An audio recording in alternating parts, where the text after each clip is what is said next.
Hello, and welcome to getting started with Laravel using Laravel Herd.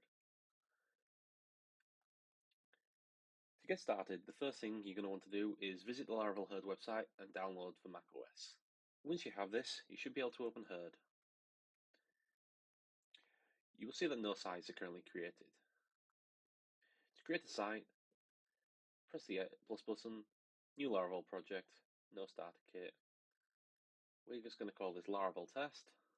Once this is finished, all code will be present inside the Herd folder. To access the site, simply visit the directory name .test. As you can see here, Laravel test.test.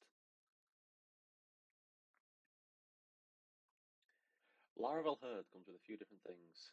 You can select the PHP version, the Node version, and even scale the site over HTTPS. However, on the free version, Redis and mysql are not present. This is where you're going to want to download DBngin. Once you've downloaded this for Mac, you're going to want to open this, create a new service, mysql,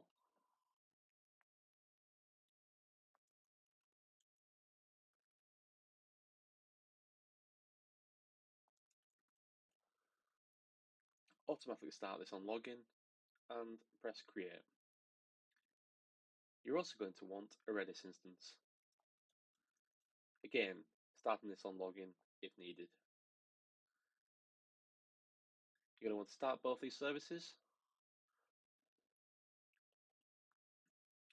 Next, if you're going to be doing anything with emails, you're going to want a free email SMTP server.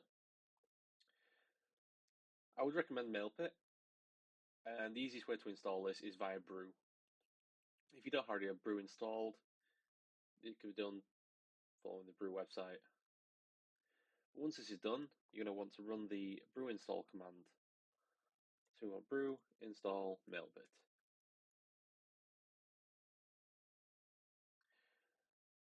Once this is done, you're going to want to brew services start mailpit.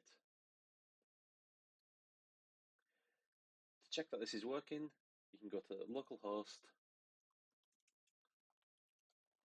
8020 on port 8025.